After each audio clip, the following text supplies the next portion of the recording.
어린 시절 황순원의 소나기 소년처럼 고무신을 신고 바람개비를 돌리며 자란 소년. 소년은 지리산 자락 아래 한 학년에 두 반이 있는 시골 학교에서 고전을 읽으면서 문학적 감성을 키웠고 호소력 있는 목소리와 글로 여러 옹변상과 백일장상을 받곤 했습니다. 그러던 어느 날 타지에서 고등학교를 다니던 중 한 문학소녀를 만나러 처음으로 교회를 가게 되었고 순수한 문학 감성이 발화하였습니다. 그러다가 기독교 신앙에 귀의하여 마침내 신적 소명을 받고 신학교에 가기로 결심한 후 유교적 가풍이 유달리 강했던 아버지로부터 모진매를 맞고 집에서 쫓겨나야 했습니다. 절대 고독의 광야에서 자신을 부른 님에 대한 사랑과 열정의 꽃을 피워낸 이 시대의 목회자 감성시인 소강석 목사. 그는 맨바닥에서 광야의 영성과 문학적 감성, 현대적 지성의 조화를 이루며 기적 같은 교회의 부흥을 이루어 5만여 명의 신도시 대형교회 목회자가 되었으며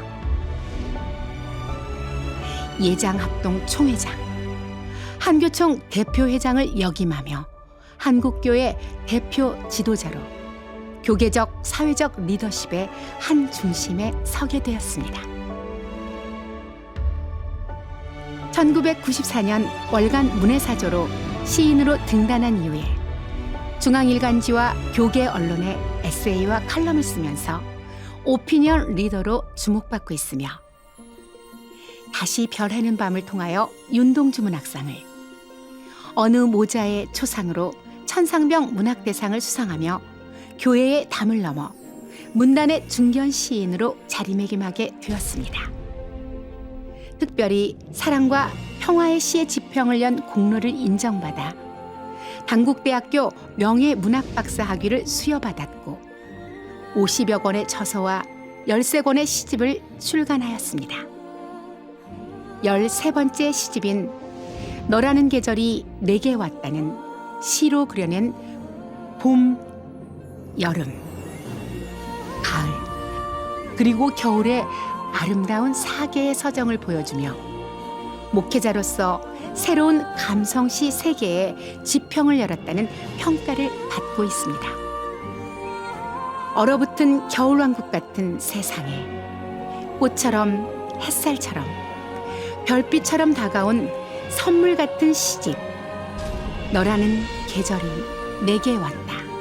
소강석 목사가 시로 그려낸 사랑과 그리움, 꿈과 희망의 시들이 상처와 슬픔, 절망과 좌절에 쓰러진 사람들의 마음을 일으키고 다시 사랑의 계절이 오게 하기를 소망합니다. 시인 소강석 목사님의 신작 시집 북콘서트, 너라는 계절이 내게 왔다. 사연을 맡은 아나운서 이동준, 아나운서 차유주 인사드리겠습니다. 반갑습니다. 반갑습니다.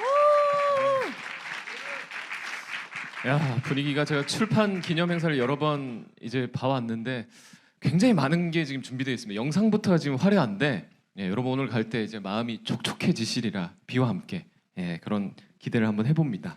네, 오늘 주인공이시고 또 오늘 이 자리에 함께하신 모든 분들에게 정말 깊은 영감을 줄 오늘 그 자리에 이분을 먼저 소개해보고 시작해보려고 합니다. 소강석 목사님은 저희가 따로 또 소개해드릴 필요가 없을 정도로 한국교회뿐만이 아니라 사회, 문화, 예술 등 다양한 영역에서 또 활발한 활동을 하고 계시잖아요. 제가 이번에 더 놀란 것은 정말 소강석 목사님께서 지금까지 13권의 시집을 또 발간하셨고 윤동주 문학상과 또 더불어서 천상병 문학대상을 수상하신 중견 시인이라는 점인데요. 대형교회 목사님들 중에서 또 이렇게 활발하게 활동하신 분들을 어떻게 보신 적이 있으신가요? 전 본 적이 없습니다. 저희가 또 아무래도 여러 가지 또 그 목회자분들과 함께하는 방송을 많이 진행을 했었는데 이런 경험은 또 저희가 처음이라서. 그럼요. 지금 오늘만큼은 어쨌든 시인으로서 네. 지금 모시고 계시는데요. 그래서 더욱 이번에 이 송광석 목사님의 시집 너라는 계절이 내게 왔다 출간이 정말 의미가 있고 또 가치가 있는 것 같습니다. 근데 이제 목사님으로서 교회의 담을 넘어서 뭔가 우리 사회를 치유하고 또 위로하는 이 시들을 쓰기가 쉽지 않을 텐데요. 이 제목만 봐도 너라는 계절이 내게 왔다. 좀 설레지 않으신가요? 아, 어마어마하네요. 네. 어마어마하게 봄, 여름, 가을, 겨울이 다 왔다는 거 아닌가요? 그렇죠. 사계절이 왔다는 거죠. 오늘 그 사계절을 모두 느끼실 수 있는 그런 시간이 될 거라 생각합니다. 자, 제목만 들어도 어떤 시들이 담겨 있을까 많이 기대하셨을 텐데요. 시 한 편 한 편을 읽을 때마다 봄, 여름, 가을, 겨울의 아름다운 사계절이 여러분들의 가슴속을 울릴 거라고 확신합니다. 네, 다른 것보다 이번 시집에 큰 장점이 있습니다. 그 장점이 뭔지 아세요, 여러분? 시가 아주 짧습니다. 시가 아주 짧아서 그리고 되게 쉬워요. 굉장히 트렌디하다 볼 수 있죠. 그래서 시를 전혀 모르는 사람도 한 번만 읽어도 알 수 있을 정도로 쉽고 그리고 그림처럼 그려지는 정말 감성에 젖어드는 그런 시집이라고 볼 수 있겠습니다. 자, 그러면 오래 기다리셨는데요. 오늘의 북콘서트 첫 장을 한번 열어볼까 합니다. 첫 번째 순서로 뮤지컬 가수 박은석 가수님께서, 소광석 목사님께서 또 작사하시고 제갈수 형님께서 작곡한 봄의 왈츠로 문을 활짝 열어보겠습니다. 여러분 큰 박수로 맞이해 주시죠.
사방천지가 다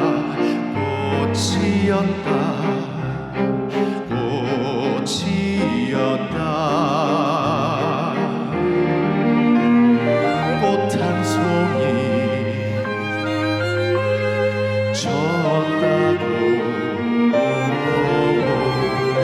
울지 마라 울지 마라 울지 마라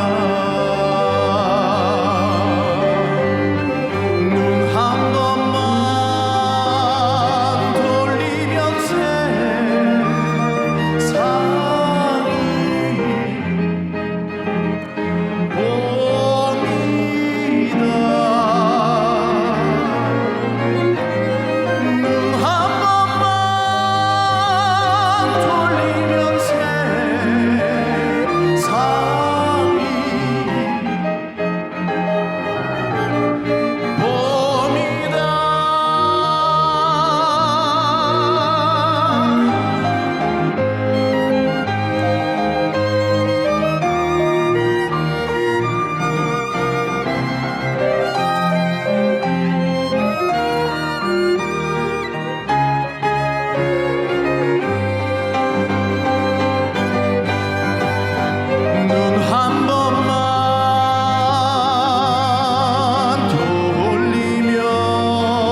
눈 한 번 돌리니까 봄이다.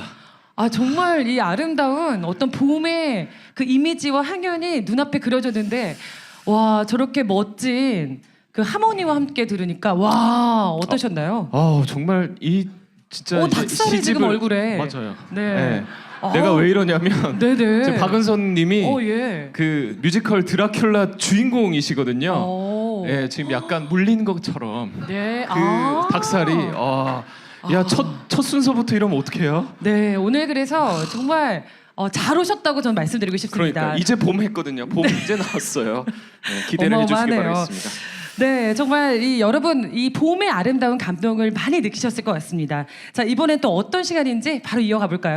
이번 시간에는 시집을 출간하신 샘터사 김성구 사장님께서 나오셔서 북 콘서트를 소개해 주시겠습니다. 나오실 때 큰 환영의 박수 부탁드리겠습니다. 부탁드립니다.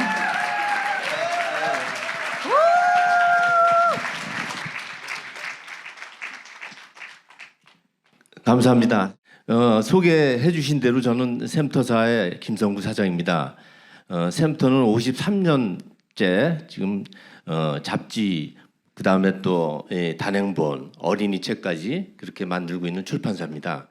제가 샘터에서 일한 지는 벌써 30년이 됐고요. 우리 소강성 목사님하고의 인연은 2017년 첫 책을 저희 샘터에서 냈었습니다. 별빛 언덕 위에 쓴 이름, 그 다음에 다시 별에는 밤 이렇게 두 권이 나오고 그 다음에 2019년에 사막으로 간 꽃밭 여행자 이렇게 책이 세 권이 나왔었어요. 그러다가 소 목사님께서 저를 잊으셨나 생각을 하던 차에 만난 시집이 바로 이 시집입니다. 첫 장을 펼치는 순간 정말 저에게 봄이 확 왔습니다.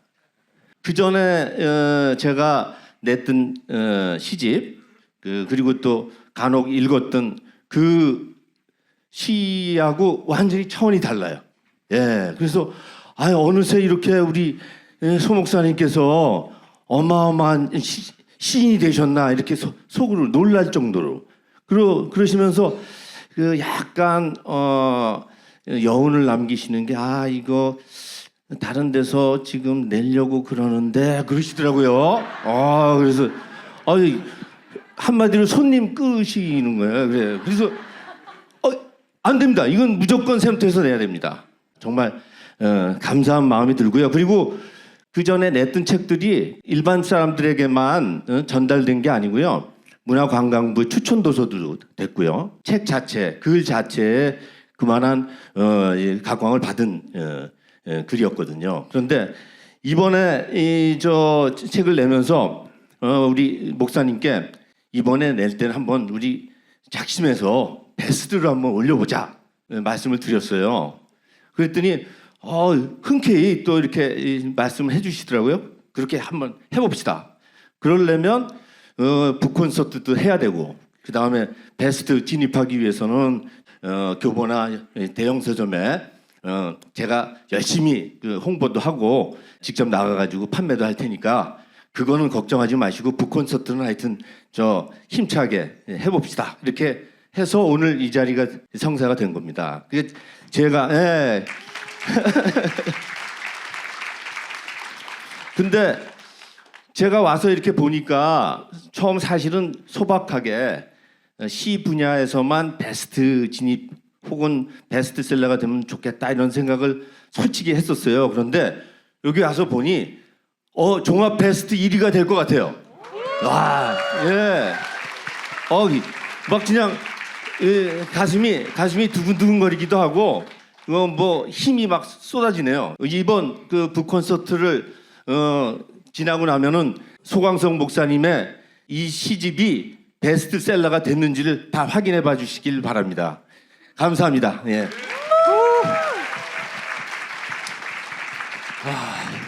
이미 시 나오자마자 지금 불티나게 팔린다는 소문이 있습니다.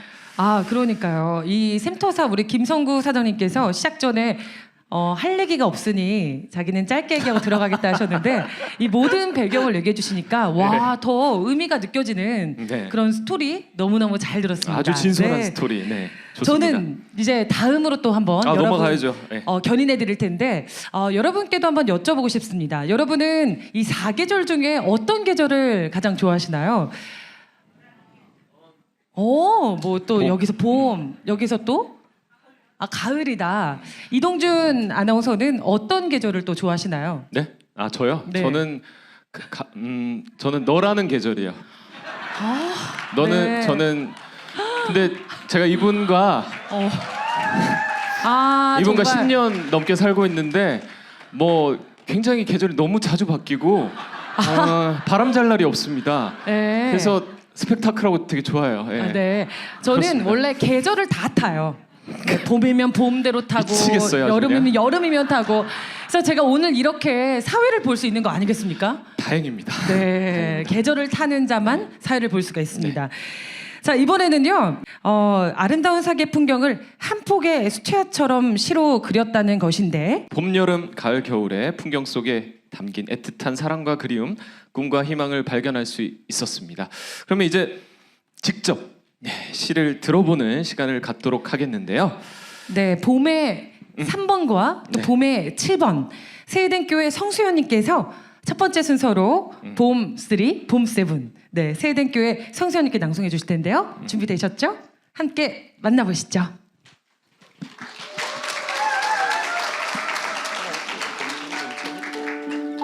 봄 3.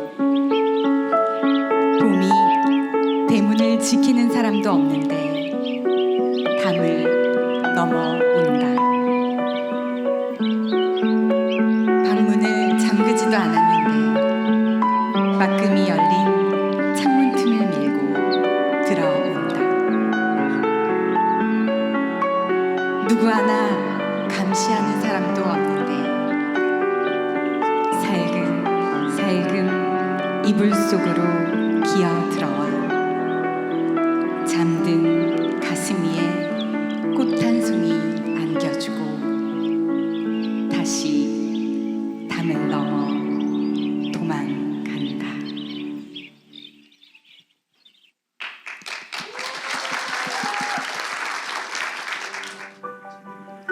봄 7. 봄날 오후 햇살이 잘 드는 창가에서 그리움의 음악을 들으며 눈을 감으면 두 눈에 햇살의 바다가 보이고 가슴에 꽃 폭탄이 터지고 연설을 실은 돛배들이 소나무 가지에 정박한다. 바람이 지울 수 없는 그리움의 향기가 입술에 꽃무늬를 그린다. 너라는 봄이 내게 온다.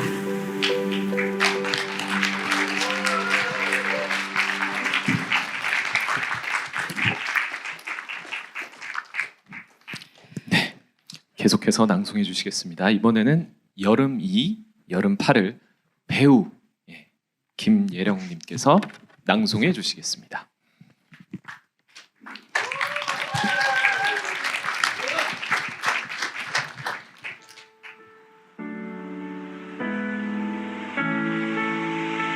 여름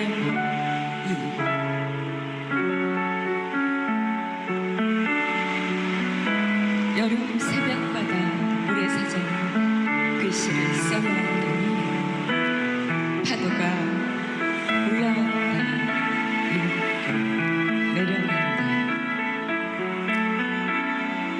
다 읽지 못했는지 또 올라왔다 내려간다.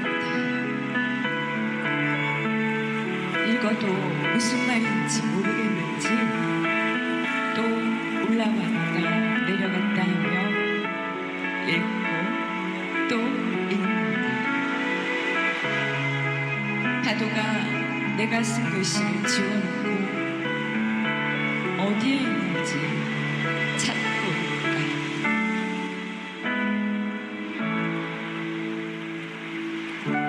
온 우주가 새벽바다에 밀려왔다 떠내려갔다 하며 그리움을 노래한다.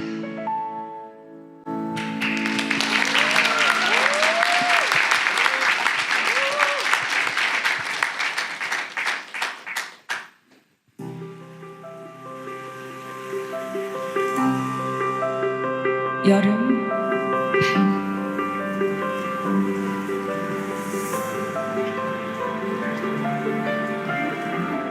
진한 폭우와 용광로 같은 불꽃이 그토록 소중하다. 지나가버린 사랑이 이토록 소중하다. 이제 깨닫습니다.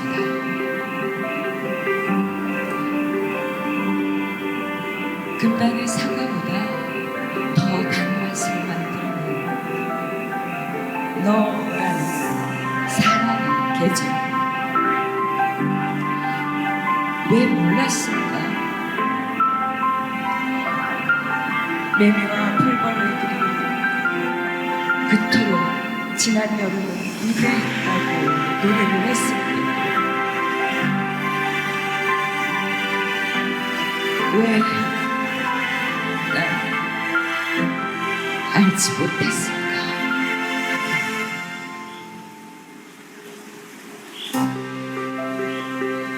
마침내 태양이 멀어지고 나무는 비치며 대기가 냉담해질 때야 지난 남북의 사랑이 애처롭도록 그리워진다. 와.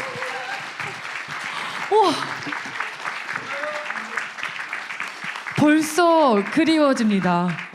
그리워요. 그리워. 마음이 먹먹해지고. 이번엔 닭살이 아니라 눈에 눈물이 고이신 것 같아요. 그러네요. 네. 시 낭송의 세계가 이렇다는 걸 저는 오늘 처음 알았습니다. 아, 정말 제가 이 안에 흠뻑 빠져드는 것 같은데 여러분들도 지금 귀가 촉촉하게 빠져들고 계시죠? 이제 소강성 목사님의 시 소나기 6과 무지개 4를 배우이자 성우이신 기현호님께서 낭송해 주실 텐데요. 여러분 큰 박수로 맞이해 주십시오.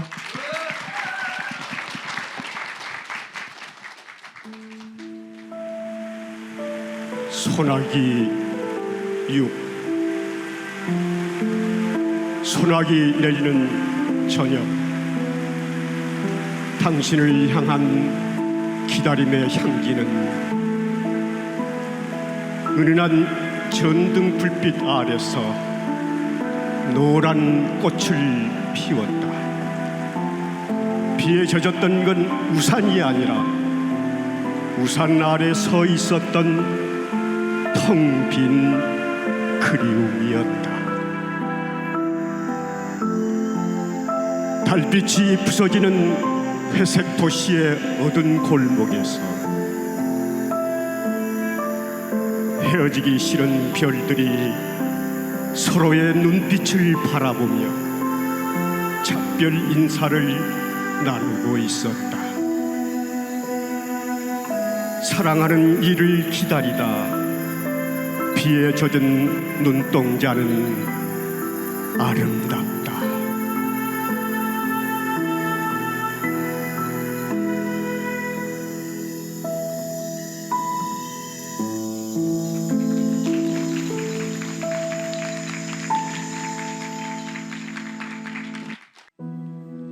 무지개 4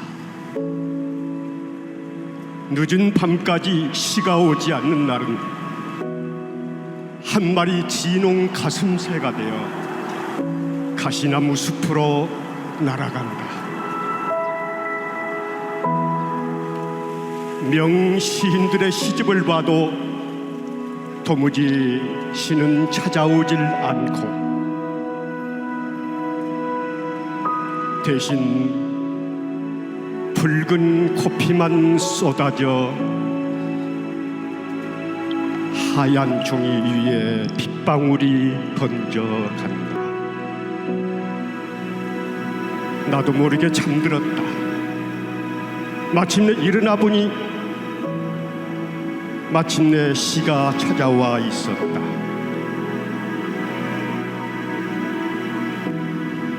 진홍 가슴 새는 가슴 시린 잔인한 밤을 새우며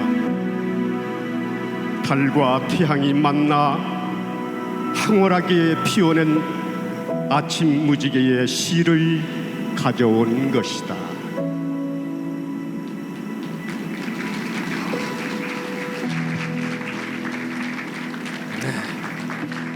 아 정말 계속해서 젖어듭니다 정말. 우리 또 성우이자 배우신 아름다운 음성과 함께 들으니까 네. 더 흠뻑 빠져가는 그런 시간인 것 같습니다.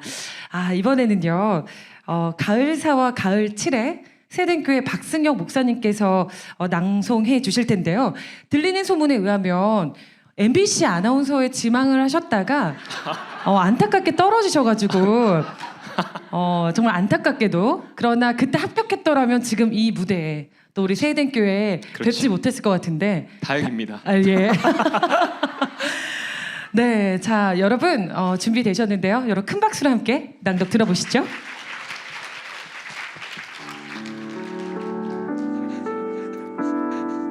가을 사 가을밤 일기를 쓴다. 달도 꽃도 나무도 바람도 같이 노트를 펴놓고 한 글자 한 글자 또박또박 연필로 시도 쓰고 편지도 쓰고 둘만이 아는 일기도 쓴다. 늘 웃고 기뻐하고 때론 상처받고 아파하고 돌아서면 미안해하기도 하면서 그래도 그 미소 때문에 다시 살아가면서 가을 달빛 쏟아지는 사람들 잠든 도시 어느 후미진 골목에 달이 흑백의 수묵화를 그리고 있다.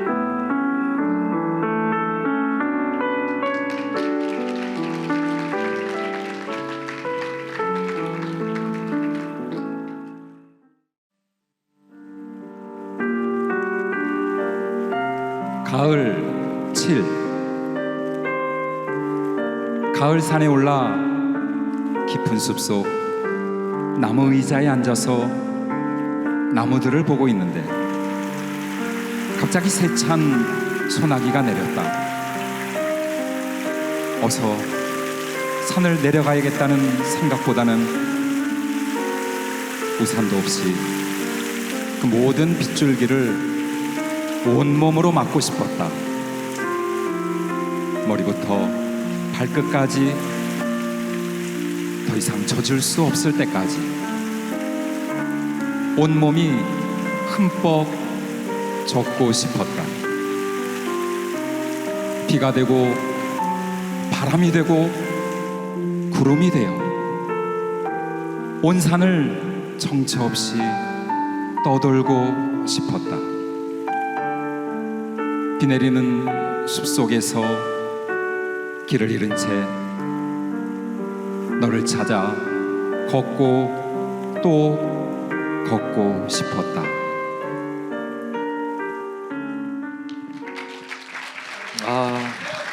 가을이네요 정말. 네. 와, 벌써 가을을 만난 것 같은데 참 들으면서 느낀 것은 참 분주하게 살면서 우리가 굉장히 바쁘게 살아가잖아요. 그런데 이 시를 딱 들으면서 느껴보니까 잠시 저에게 휴식과 힐링을 주는 것 같은 그런 느낌이었습니다. 자, 이제 여러분 겨울로 저희가 안내해드리겠습니다. 네, 어떤 분이시죠? 네, 이제 겨울사 그리고 눈송이 2를 세den교회 이경희 전도사님께서 낭송해 주시겠습니다.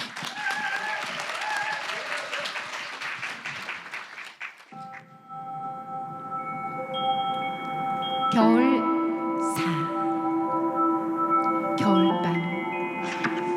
검은 바람의 책장을 넘기면 너의 이름이 있다. 길을 걷다가 눈 쌓인 가로수 앞에 서면 너의 이름이 있다. 차갑게 얼어붙은 반달에도 가로등 흐린 불빛 아래 서성여도 너의 이름이 쓰여 있다. 하얗게 내리는 눈송이마다 너의 이름이 있다.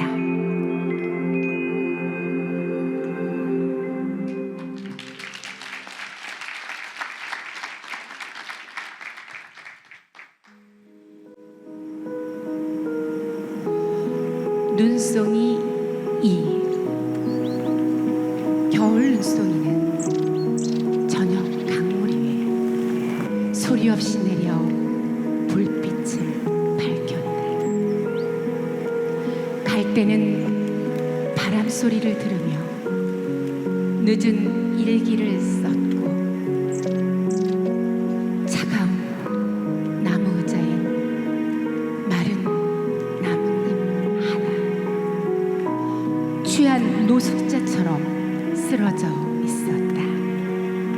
기와 지붕 위에도 겨울숲 쓰러진 나무 위에도 눈송이는 내려앉아 시를 쓰고 있었다.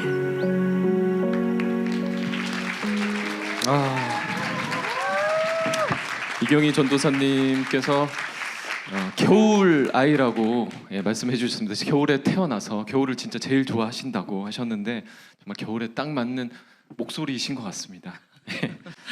와, 진짜 이 봄, 여름, 가을, 겨울 이 4계절에 여러분 어떤 그 열차를 타고 달려온 것 같은데요.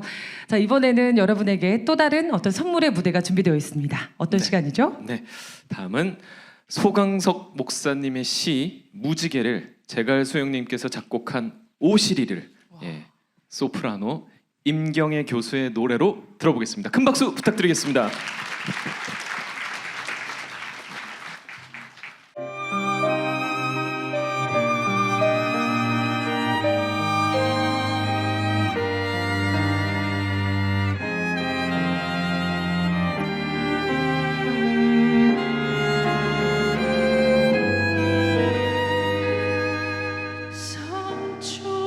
상처는 그리움이 어디 있으려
아름답습니다 정말.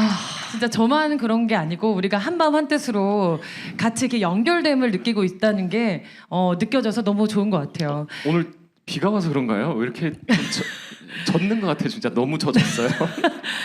자, 이번에는 여러분 분위기를 바꿔서 또 우리 귀한 세 분을 모셔서 즐거운 토크쇼를 한번 만들어 볼까 합니다. 어떤 시간인지 제가 소개해드리고 여러분의 박수를 함께 부탁드리도록 하겠습니다. 이번 시집의 저자이신 수광석 목사님께서 김종회 교수님 그리고 정호승 시인님과 함께 신작 시집과 시 세계에 관한 이야기를 함께 나누는 시간을 가져볼 텐데요. 이동준 아나운서가 오늘 이 시간을 또 더욱더 기다렸다고 들었습니다. 제가 정호승 시인님 정말 팬이거든요. 가슴이 뜁니다. 지금 자리에 앉아주셨는데요. 여러분의 큰 박수와 함성 소리로 힘차게 시작해 보도록 하겠습니다.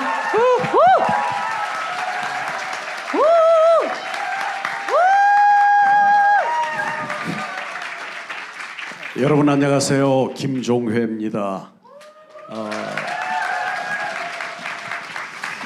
이렇게 이 자리에서 목사님의 신작 시집 너라는 계절이 내게 왔다에 담긴 시세계에 대해 잠깐 이야기를 나누고자 합니다. 먼저 소광석 목사님 시집 출간을 진심으로 축하드립니다. 감사합니다.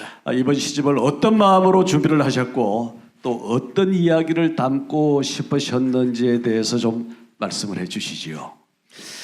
예, 저는 시는 사랑이고 또 사랑은 시라고 생각을 합니다.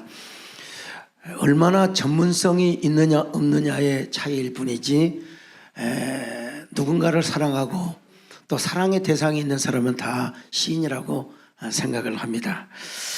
우리가 인생을 살다 보면 꽃이 필 때도 있지만 낙엽이 질 때도 있고 폭풍우를 만나며 또 절망의 늪에 빠질 때도 있죠. 그러나 우리가 사랑하는 사람과 함께 길을 걷는다면 그 자체가 시이고 노래이고 음악이 아닐까 싶습니다. 물론 뭐 사랑만 한다고 다시는 될 수는 없겠죠. 얼마나 사랑하는 사람끼리의 상처와 고독이 꽃으로 피어날 수 있는가. 고사성에 그런 말이 있지 않습니까? 나라가 이태로워야 국가가 위중해야 시인이 행복하다.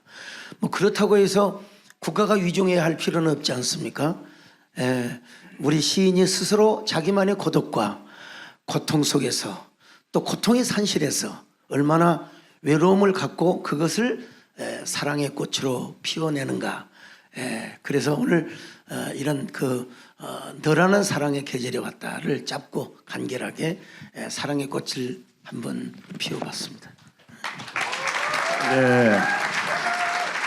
목사님께서 어떤 마음으로 이 시집을 쓰셨는지에 대해서 간략하게 말씀을 해주셨습니다. 이번 시집의 해설을 쓰면서 저는 춘풍추의 시적 형상 이런 제목을 붙였습니다. 춘풍추라고 하는 것은 여러분 세월의 경과 또 계절의 축적을 담았다는 뜻입니다.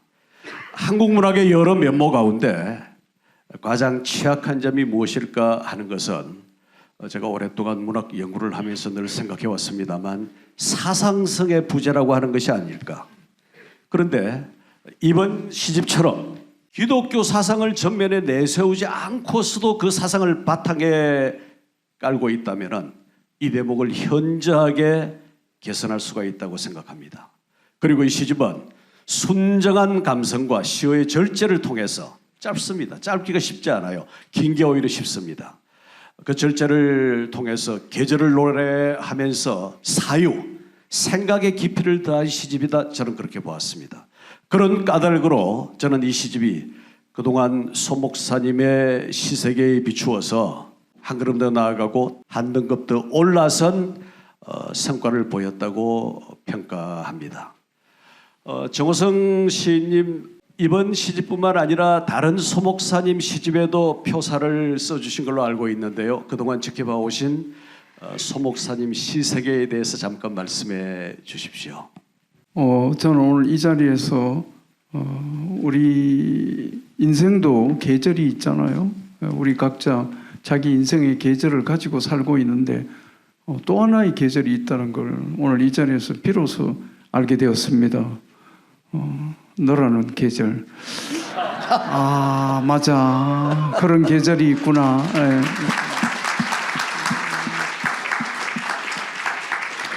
그리고 이제 아까 사회자께서도 그런 말씀하시고 그러셨는데 또 소 목사님께서 시인의 말에 시가 짧아졌다 그런 말씀도 하셨는데 제가 생각하기는 인생이 짧으니까 시도 짧아질 수밖에 없다. 이제 그런 말씀을 이렇게 하시려고 그러시지 않으셨나 그렇게 생각됩니다. 목사님이시면서도 이렇게 시인이신 분은 우리 한국 시문학사에 그렇게 많지 않습니다. 제가 기억하기로는 모니칸 목사님이 목사님이시죠. 시인이셨고, 그리고는 강원도 쪽에 고진아 목사님이 계시는데 시인이시고, 그렇게 시를 쓰시면서 목회를 하시는 분들이 거의 손가락에 이렇게 꼽게 됩니다. 그 중에서 우리 소 목사님께서 목회하시면서 시를 쓰신다는 것은 여기 계신 여러분이나 저나 또 문학을 사랑하시는 분들한테 참으로 소중한 가치다. 저는 그렇게 생각하고요. 저는 예수님은 시인이다 이렇게 생각합니다. 평소에 제가 1989년에 백두산 천지를 그때는 우리가 중국을 수교하기 전이라 가기가 어려웠는데 직장을 통해서 가게 되었습니다. 그래서 백두산 천지를 그렇게 거의 기어오르다시피 해서 올라가서 천지를 딱 보는 순간 저는 어떤 생각이 들었느냐 하면 천지는 하느님이 쓴 시다 이런 생각이 들었습니다. 그런 감격이 있었습니다. 그러면서 그런 생각을 통해서 이렇게 다시 되짚어보고 생각해 보니까 이 세상은 또 우리가 사는 이 사회는 하느님이 쓴 한 권의 시집이다 이런 생각이 들고 우리 각자 우리 개인들은 또 하느님이 쓴 그 시집 속에 있는 한 편의 시다 또 저는 그런 생각이 듭니다. 그래서 제 자신은 하느님이 쓴 한 편의 시다 이런 생각을 갖고 있습니다. 그리고 하나님의 아들이신 예수님께서 또한 시인이시고 예수님의 말씀은 거의 비유의 말씀, 은유로 이루어져 있습니다. 그러니까 시의 본질은 은유입니다. 그래서 예수님께서 그 평소에 우리들에게 침묵으로 쓰신 그 시들을 우리 손 목사님께서 이번에 또 받아 적으셨다. 저는 그런 생각을 하면서 이 자리에 앉아 있습니다. 네, 고맙습니다. 네. 지금 아마 여러분 정호성 시인께서 말씀하시는 걸 들으면서 저분의 가슴 속에 믿음이 있구나 이런 걸 느끼셨을 텐데 사실 소광석 씨의 장점은 목회자 시인의 카테고리를 벗어나 있다는 점입니다. 하나님, 예수님, 교회, 그리고 믿음 이런 직접적인 표현을 쓰지 않음에도 불구하고 수 목사님의 시를 읽으면 그 안에서 하나님의 사랑이 느껴지고 예수 그리스도의 용서와 평화의 마음이 느껴집니다. 시를 쓰는 목회자로서 목사님께서 지향하시는 기독교 시의 방향성 또 확장성에 대해서 말씀해 주시기를 부탁드립니다.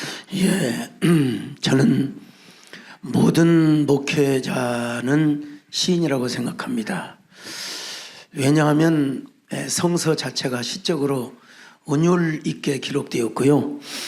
또 아까 우리 정호성 선생님 말씀하신 것처럼 예수님도 시인이셨습니다. 그리고 에베소 2장 10절에 너희는 하나님이 만드신 바라 이 걸작품 헬라어로 포이에만데 영어로 거기에서 포임이란 말이 나왔습니다. 우리 한 사람 한 사람이 다 하나님의 시적 걸작품으로 표현되어 있죠. 근데 이제 우리 목회자들의 시에 좀 단점이 있다면 뭐 서정성이야 다 있겠지만 문학적 함축성 내지는 은유 낯설게 하기 내지는 여러 가지 역설적 어떤 함축 이런 부분이 조금 부족한 부분이 있지 않나. 그래서 현대 문단에서 우리 목회자들의 시를 배제하는 경향이 없는 것이 아닙니다.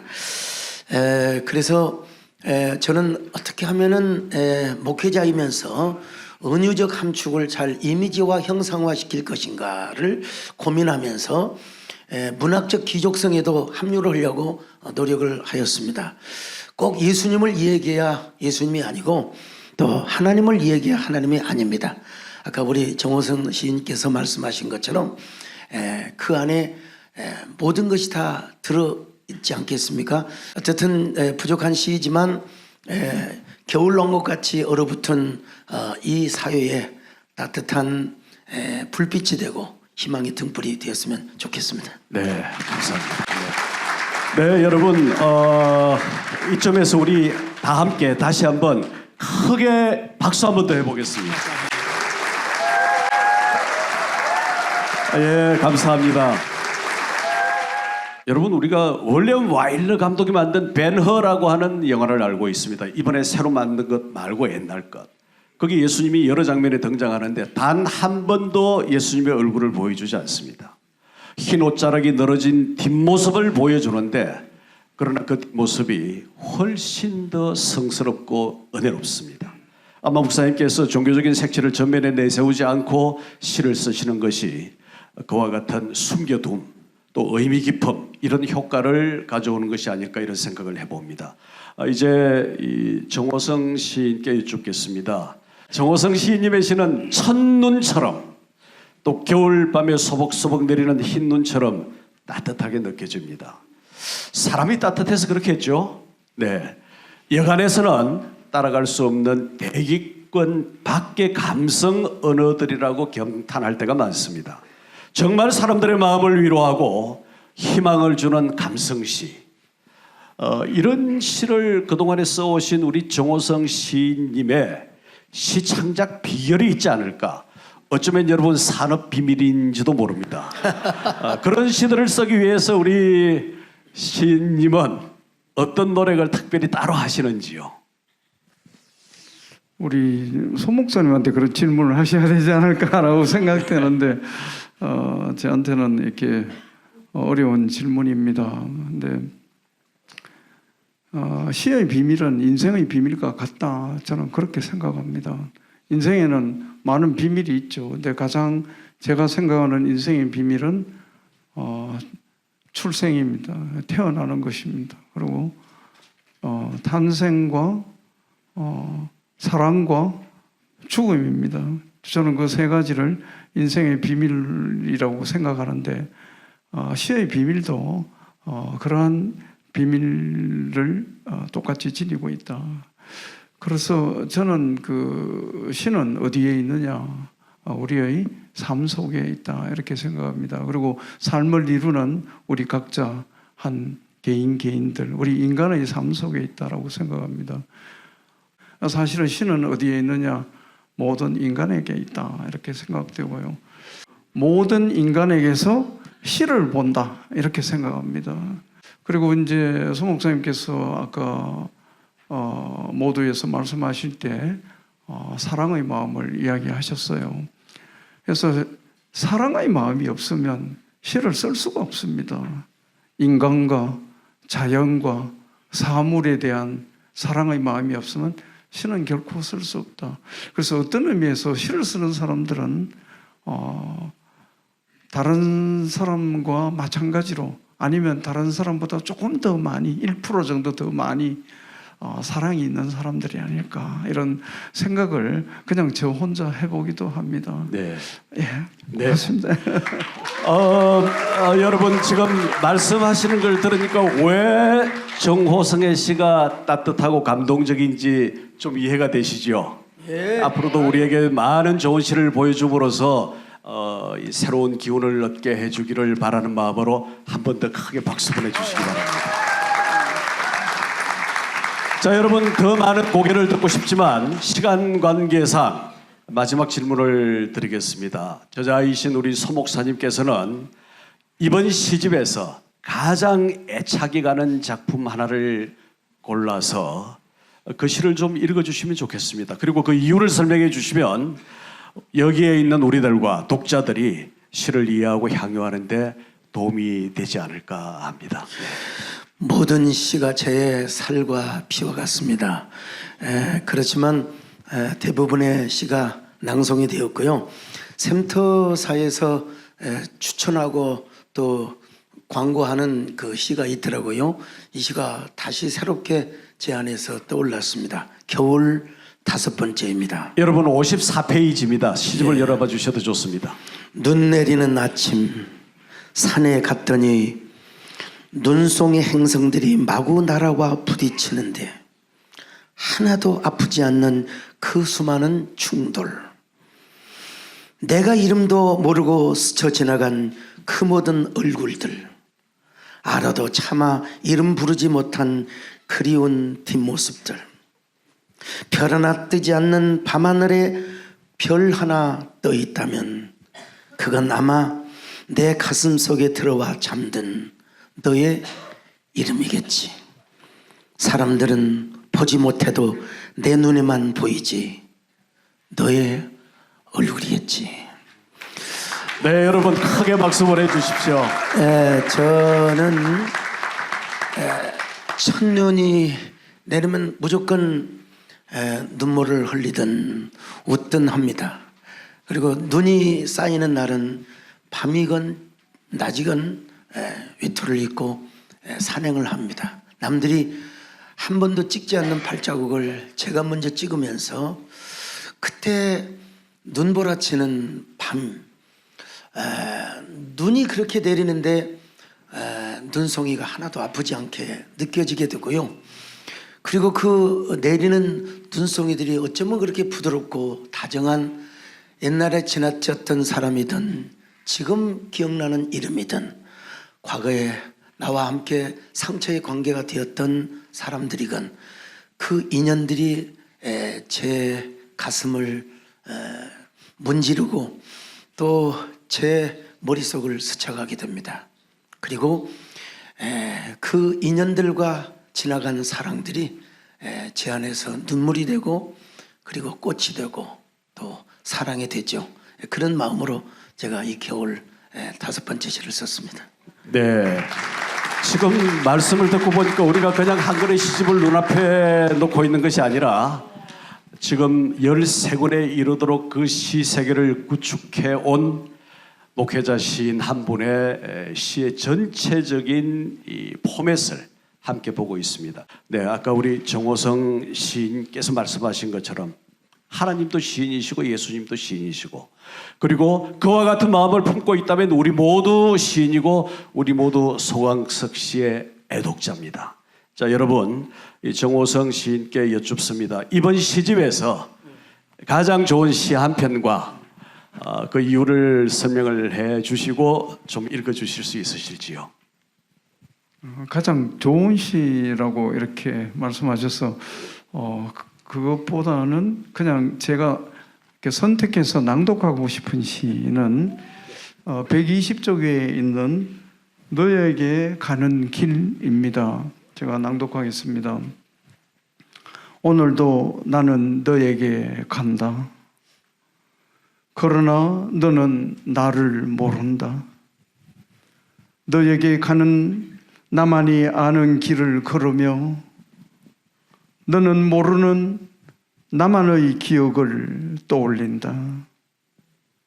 바람이 불고 비가 내리고 햇빛이 쏟아지는 너희 창가에는 나만이 아는 노래가 흐르고 있다. 너에게 가는 길은 나만이 알기에 너에게 가는 길은 아무도 모른다. 이 시 속에 어떤 시적 화자가 있습니다. 시적 화자가 지금 너에게 이야기를 하고 있는데 여기에서 오늘도 나는 너에게 간다 할 때 이 나는을 저는 우리를 사랑하시는 예수님이 아닐까 이런 생각을 제가 하면서 이 시를 읽었어요. 왜냐하면 우리 소 목사님께서는 목회자이시기 때문에 가슴 속에 예수님의 사랑을 우리들에게 전하고 싶은 시의 방법으로 그런 마음이 기본적으로 깔려 있다라고 생각했을 때 시를 이해하고 하는 것은 읽는 사람의 몫입니다. 그러니까 시를 쓴 사람은 어떤 생각을 하든 상관이 없고 읽는 사람이 그 시를 이해하는 것이 자기의 마음대로 이해하는 것이 가장 중요하다 이렇게 생각했을 때 저는 너에게 가는 길은 예수님께서 너에게 가고 있다라고 말씀하시는데 너를 사랑하기 위해서 그런데 너는 내가 가는 것을 모르고 있다. 그리고 너에게 가는 길을 너 자신이 모른다는 것을 알게 하기 위해서 또 내가 너를 사랑한다는 것을 알게 하기 위해서 오늘 이 순간도 나를 찾아오시는 것이 아닐까 그런 생각을 하면서 이 시를 저는 나름대로 이해하고 읽고 낭독했습니다. 고맙습니다. 네. 여러분 우리는 지금 참 좋은 시 한 편과 참 좋은 해설을 함께 들었습니다. 좋은 시와 좋은 해설이 만난다고 하는 것은 쉬운 일이 아닙니다. 그 극적인 순간에 우리 함께 서 있습니다. 여러분 오늘 우리는 저자이신 시인 소광석 목사님과 우리 시대의 대표적인 감성 시인 정호성 시인 두 분을 모시고 이야기를 나눌 수 있는 행복한 시간을 보냈습니다. 다시 한번 시집 출간을 진심으로 축하드리며 이번 시집이 독자들에게 많은 사랑을 받고 또 우리 사회를 더 따뜻한 사랑으로 가득하게 할 수 있기를 응원하겠습니다. 그리고 마지막으로 서 목사님께서 객석 토크로 객석과 잠깐 소통을 하시겠습니다. 우리 김종혜 교수님 다시 한번 감사드리고 또 우리 정호성 선생님 정말 저에게 너무나 큰 영광이었습니다. 정말 감사합니다. 이 시간 우리 강단으로 모시지는 못했지만 감성과 서정성이 풍성하시고 또 세련미가 가득한 글을 쓰시는 우리 장재선 시님 올라오시죠. 오셔서 이거 사실 오늘 아침에 기상청에서 예보가 있었어요. 날씨에 대해서 오늘 소광성 목사님 북구서터하기 좋은 날씨라고 기상청 예보를 듣고 왔는데요. 그런데 이렇게 많은 분이 또 이런 열기가 있을 거라고는 저는 사실은 제가 아까 말씀하신 것처럼 기자로서 이렇게 문화 현장을 30년 이상을 취재를 했어요. 근데 이렇게 진정 있게 이렇게 시를 듣고 또 이런 열기를 보이는 그런 장면은 제가 별로 보지 못해서 이게 사실은 그럼 한국 현대사의 한 장면이 되지 않을까 이런 생각을 기자로서 해봤습니다.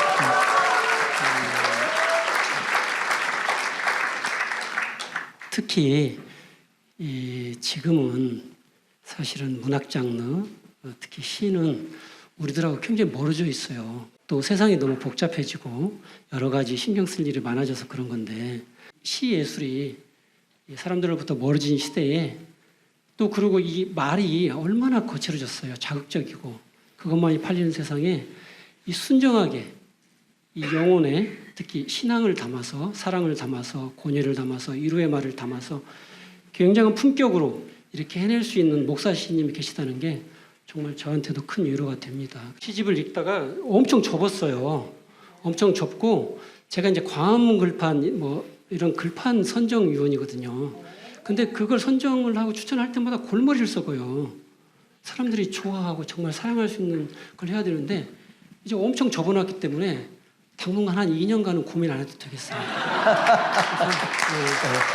그래서 다만 이제 한 가지만 말씀을 드리면 사실은 신앙과 예술을 접목해서 성공한 분이 많이 없습니다.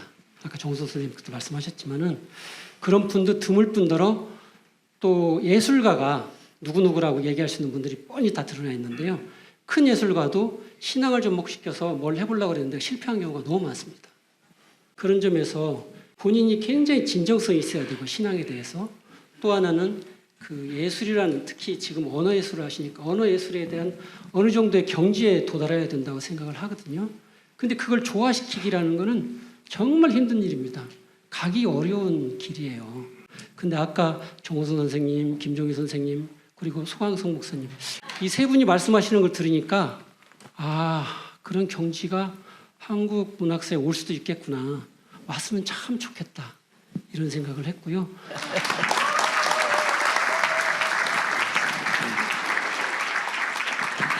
여러분 오늘 이렇게 함께 도와주신 우리 세 분께 다시 한번 큰 박수 부탁드리면서 네 감사드립니다.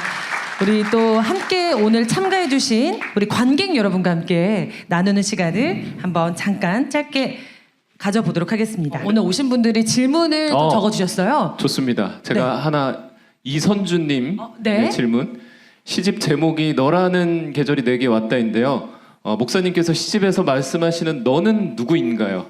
혹시 아직도 잊지 못하는 첫사랑이 있으신 것은 아닌가요?라는 질문. 굉장히 관통하는 질문. 네. 허를 찌르는 질문이 나왔습니다. 네, 얼굴 뵈면 못 질문할 것을 이제 카카오톡으로 이렇게 마음껏 질문하고 계시네요. 네. 예, 이런 질문 나올 줄 알았습니다. 너라고 하는 거는 제가 독자들에게 드리는 선물입니다. 예, 독자의 몫이고요. 제 개인의 형편을 얘기한다면 아까 우리 아나운서 부부거든요. 부부여서 서로 맞느니 안 맞느니 뭐 로또니 어떠니 이런 얘기 나왔잖아요. 저도 맞지 않는 부분이 많아서 앞으로 집사람과 살아갈 아름다운 이상의 계절을 생각할 수도 있고요. 그리고 또 A가 될 수도 있고요. 독자에 따라서. 그다음에 J라는 노래가 있지 않습니까? J가 될 수도 있고 다 우리 여러분의 독자에 맡기도록 하겠습니다. 예. 독자에게 드리는 선물이라고 생각하시면 되겠습니다. 네, 마음껏 상상할 수 있는 단어가 너무 좋네요. 네, 두 번째 한번, 질문 보겠습니다. 자, 네. 황세영님. 황세영님. 네, 이번 읽어주세요. 시집에 사계절이 잘 묘사되어 있는데 목사님께서는 실제로 어떤 계절을 좋아하시나요? 또한 이번 시집에 담긴 사계절은 어떠한 특별한 의미가 있나요? 예, 계절에 대한 질문. 네, 그렇습니다. 이건 좀 당황합니다. 예. 옛날에는 봄이 좋았습니다. 그러나 나이가 먹으면서 이상하게 겨울이 더 좋습니다. 어린 시절에 썰매 타고 또 연날리면서 했던 그 지난 시절이 주마등처럼 스쳐가면서 그러면서 여름에도 겨울을 생각하고 또 겨울에 또 다른 겨울을 생각하면서 이건 겨울을 좋아합니다. 예.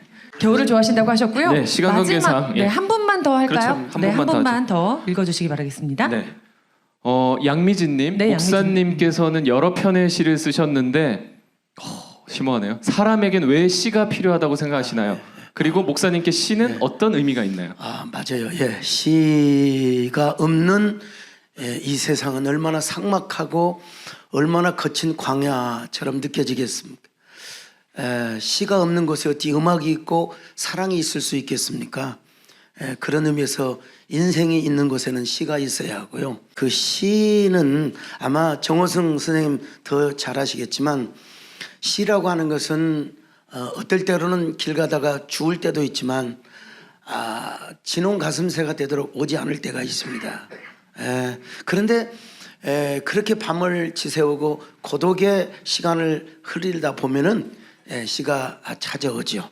그러니까 시를 쓴다고 하는 것은 저에게 저만의 안식처, 케렌시아가 될 수 있고 또 슈펠라움이라고 하던가요?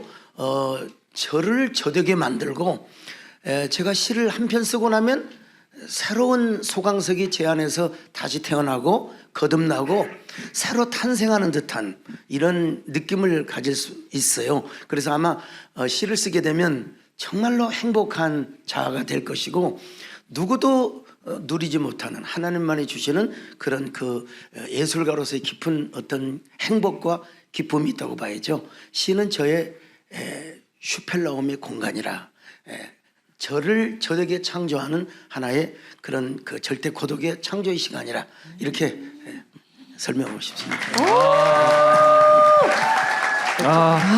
감사합니다. 목사님 감사드립니다. 감사드립니다. 네. 네, 목사님께 다시 한번 박수 부탁드리겠습니다. 네, 저희가 또 정말 미리 말씀드리지 않고 세 개의 질문을 정말 그냥 읽어드렸는데도 불구하고 대답을 성직성있고 너무 잘해주신 것 같습니다. 그렇습니다. 사랑의 마음이 있으니까 그러니까 모든 목회자가 이제 시인이라고 말씀하셨고 네. 정호승 시인님의 시 구절 중에 네. 예, 가끔 하나님도 눈물을 흘린다. 이 오. 부분이 이런 사랑의 마음이 다 모든 사람 마음속에 있기 때문에 우리가 하나가 되는 것이 아닌가. 아, 그렇습니다. 네, 자 이번에는요 이 마음에 정말 더 불을 붙여줄 그런 절정의 시간이 아닐까 싶은데요.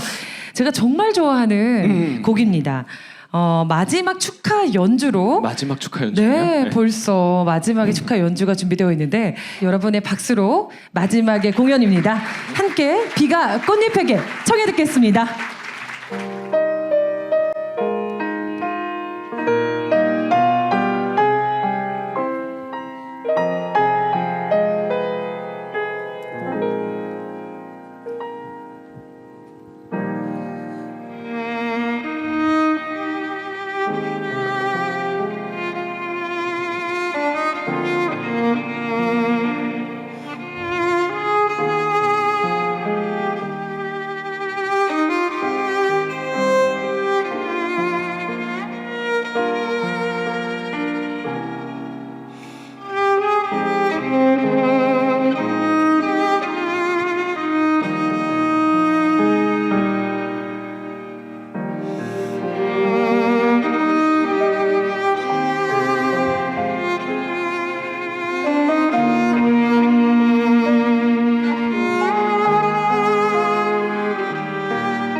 와, 정말 바이올리니스트 우리 김희슬님과 또 우리 이종진 님도 저희처럼 부부이십니다. 네. 하모니가 네. 정말 아름답습니다. 어떻게 이렇게 정말 각자의 달란트로 이렇게 오늘 처음부터 끝까지 정말 하나의 종합 선물 세트 같은 그런 시간을 준비해 줬는지 너무나도 정말 설레는 시간이었는데요. 네. 네. 오늘 마지막으로 주인공을 모셔야 되겠습니다. 소강성 목사님께서 나오셔서 네. 오늘 오신 분들께 감사의 말씀을 해 주시겠습니다. 여러분 큰 박수 부탁드리겠습니다.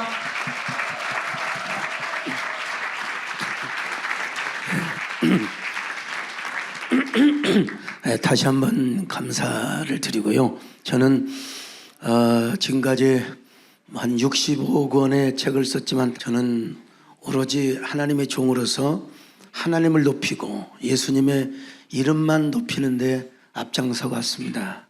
그래서 오늘 이 자리가 조금 불편하고 내가 너무 좀 뭐라고 할까 하나님의 종으로서 너무 이렇게 이런 예술적 어떤 그 엔조이를 누리고 있는 것 아닌가 이런 조바심도 들고 송구함까지 들고 죄스러운 마음도 듭니다.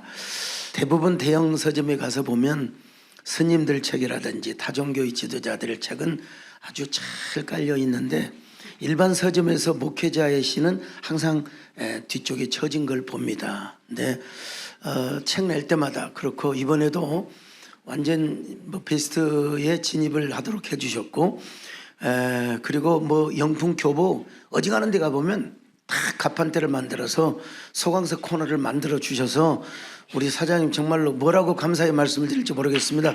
정말 감사의 말씀 예 고맙습니다. 감사합니다. 예. 오늘 정말 그 부족한 시인을 이렇게 평론해 주시고 또 함께 해 주신 우리 김정희 교수님과 정호성 시인님 제가 잊지 않겠습니다. 감사합니다. 감사합니다. 감사합니다. 네, 이렇게 모든 순서가 끝이 났습니다. 여러분 오늘 행복하셨나요? 네. 여러분들이 가장 좋아하는 계절은 어느 계절이라고요? 너라는 계절. 네. 여러분의 봄, 여름, 가을, 겨울 인생이 한 계절만 있을 수 없다고 하는데 인생의 끝까지 아름다운 4계절을 모두 가지셔서 행복한 인생 마무리했으면 좋겠습니다. 감사합니다. 감사합니다. 영광이었습니다. 네.